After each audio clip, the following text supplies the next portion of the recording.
చాలా చీరలు ఇలా మనకి అంచు వచ్చి వస్తాయి అన్నమాట. అంచు వచ్చి వచ్చినప్పుడు ఈ అంచు మొత్తం కూడా పూర్తిగా రాకుండా చాలా తక్కువ ఇస్తాడనమాట. తక్కువ ఇచ్చినప్పుడు మనము ఎట్లా కుట్టాలి అని చాలామంది టెన్షన్ పడుకుంటూ ఇదే క్లాత్ని హ్యాండ్స్కి వేసి కట్ చేద్దాము అనుకుని ఎట్లా ఇది మొత్తం పూర్తిగా రాలేదు కదా ఎట్లా అనుకుంటారు. అప్పుడు ముందు మనం ఏం చేయాలంటే ఇది ఈ వీడియో వచ్చేసి తెలియని వాళ్ళకే అండి, చాలామందికి తెలుసు, తెలియని వాళ్ళు నేర్చుకుంటారని చెప్పి ఈ చిన్న టిప్ అనమాట.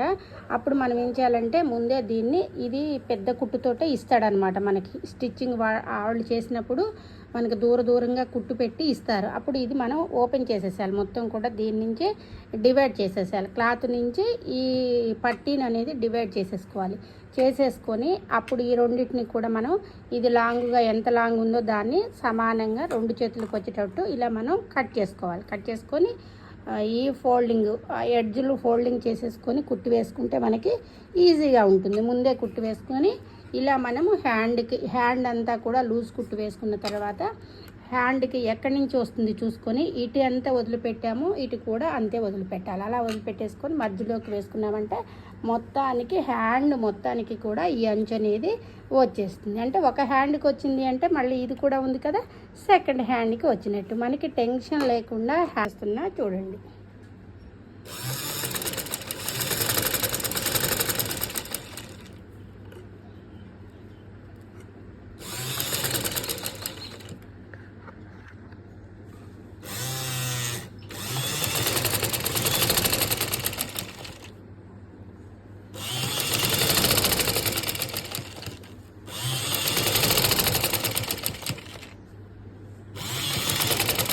కొంచెం మనము ఇట్లా హ్యాండ్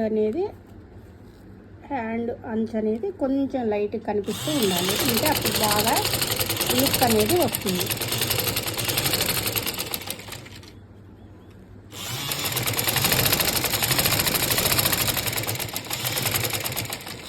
చాలా ఈజీ అండి మిషన్ నేర్చుకోవడం.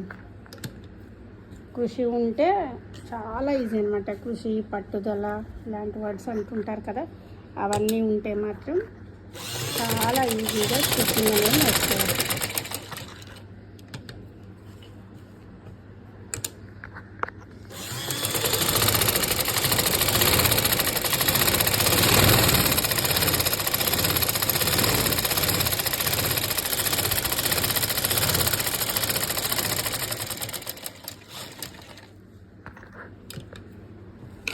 చూసారు కదా, రెండు హ్యాండ్స్కి కూడా నేను